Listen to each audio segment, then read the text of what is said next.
Hey everybody, welcome back to Lettermen Row. I am Austin Ward. That's Jeremy Birmingham, and that other guy over there, that's Spencer Holbrook. This is Rapid Reaction, brought to you by Buyers Auto. It's a lot more rapid than some others we've done this week, and it's also the first time in maybe a month that there is something of an optimistic tone. There is a plan for football that begins before January. It doesn't mean that it is the plan, doesn't mean that it will be approved by the presidents, but in the Big Ten's ongoing battle with itself and with reality and with public perception, there is now the coaches and ADs were meeting on Friday morning to add to the proposal a plan that would allow the Big Ten to start playing games in November. The targeted date would be around Thanksgiving. There is still a good chance that it won't happen until January. It's a good chance that it could happen in March. There are going to be 3 or 4 ideas that are presented. There are logical reasons why November could work, but Berm, I'm at least saying that this is progress. And if everybody says that I've been too negative, hey, here I am happily reporting on the fact that football is back. Because guess what? I love football. How do you feel about it? I think this is stupid. That's how I feel. I think if you're going to play football in November, then you should play football in October. If you start football on October 1st weekend, you have 10 weeks to play and still get to the December Big Ten championship game, and then still have that done before the college football playoff ranking finals are revealed. And so what the hell is the point of starting in November? You won't be eligible to win a national championship, and all the players who have to make the decisions that they have to make if they start playing in January are going to be forced to make the same decisions. And then what? We're playing football through Christmas and New Year's Eve. It's so stupid. It's stupid. But Berm, it is pretty stupid. It is pretty stupid. Listen, the college football I love it. Could move back. They've got flexibility with their dates. Why not? Hey, and if the rankings committee believes that Ohio State is one of the top 4 teams in the middle of December, based on what, the one game that they played? Who cares? No. There's nothing in the rules that says how many games they have to play. Ohio State could get back on the field. They could play in the schedule. They could play Michigan in the game in late November, and that could be enough. And then the selection committee says, you know what, you can skip the rest of the Big Ten season. You beat the rival, and then you just go straight to the college football playoff. Here I am, solutions-based and optimism abounding. I guess if they just played Michigan, the strength of schedule wouldn't be near high enough for them to get in the college football playoff. Yeah, I guess that national championship would be as valid as like 10 of Alabama's that they claim. But the point here is that it's stupid. If you're going to play in November, play in October. If the thought, what is the thought? So, I mean, we've talked for months, like maybe after November, after Thanksgiving, students don't come back on campus, right? Because it's the flu season and that's when things are going to get worse. So they can't play football when there's students on campus, but they can be there the whole time there's students on campus and then start to play. It's just, I'm glad that people are having like conversations about correcting the egregious mistake the Big Ten made. But there is as good a chance that that meteorite hits the planet in November as there is that Ohio State starts playing football on Thanksgiving. Spencer, you've been waiting too long. Jump in there. Yeah, it doesn't make any sense to start in November. Started in October. I said October 17th. I think you could get 8 games in, and then you could have the playoff announced. That gives you way more time than you need to get this thing set up. Obviously, that's not going to happen. I think one thing we need to make very clear and understand here is that the presidents are not in on this call. This is the Big Ten coaches and ADs. The presidents ultimately make the call. As much as it sucks to say, the coaches really don't have a say in it. From what we've understood so far in this entire mess. And I think it's going to create an even bigger problem for the presidents now because the coaches have said, hey, we're ready to play. We want to play. There's a plan in place for November. What do you think, presidents? And they've already said they're not going to revisit it. And now we'll see if they actually are willing to revisit it once they deliver these plans. Well, I think that's why this is – and Berm, I agree with the logistical problems that you've brought up, but I think that's why this is actually sort of a bold move by the coaches and ADs to say, hey, if you're okay with January, well, the situation is probably safer around Thanksgiving where you're going to have 6 weeks where the students aren't on campus. You can create a bubble. There's not going to be any transmission if things are clear. And you also have this vast improvement in testing from that perspective. And I'm not trying to, create even more false hope, but if you can get them to admit that that is a safe date, to move from January to 5 or 6 weeks earlier, maybe we could have a different conversation about November 1 or something like that from there. I think as a sort of a bargaining chip that this is a stroke of genius, and maybe the best one that we've seen from a league that has tripped all over itself to not make plans and not have any conversations across the board. But I don't disagree with you.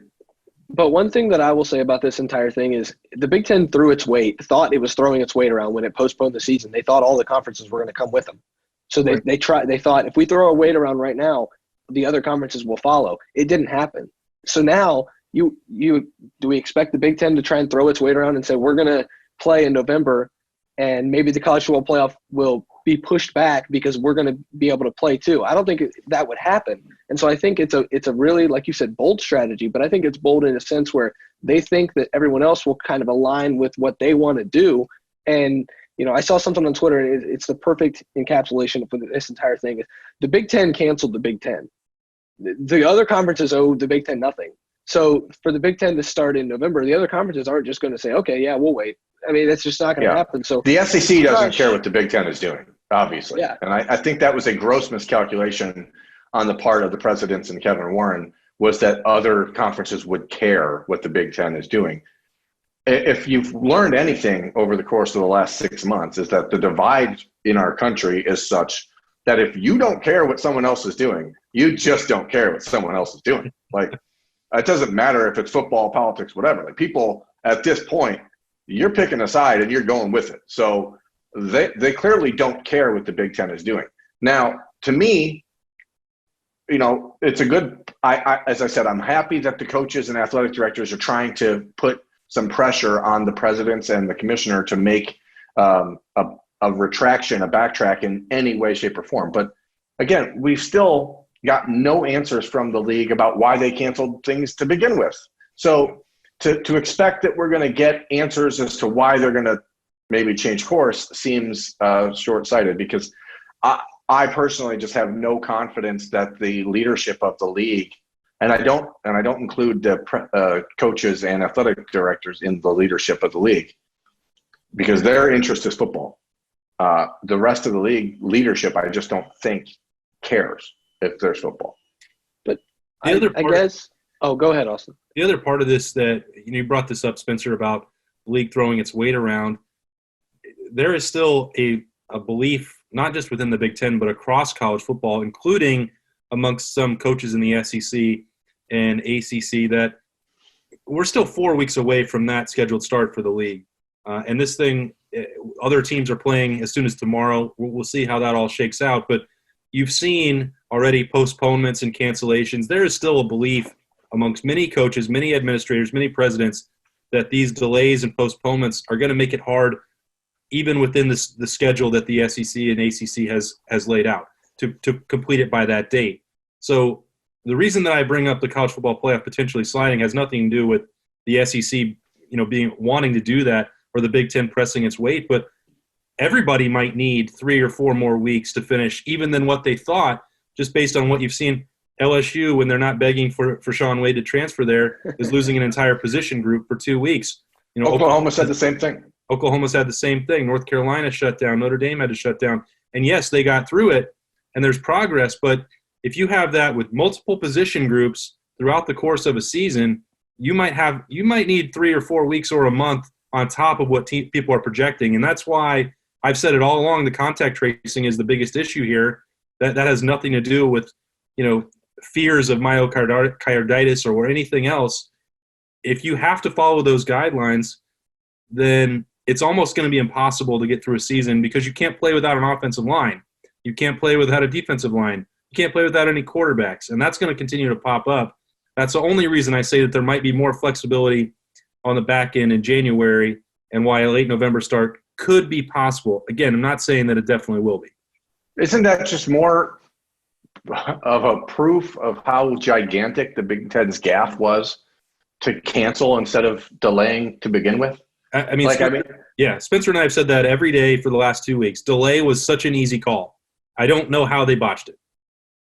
They did. To me, that's the thing. Like They did.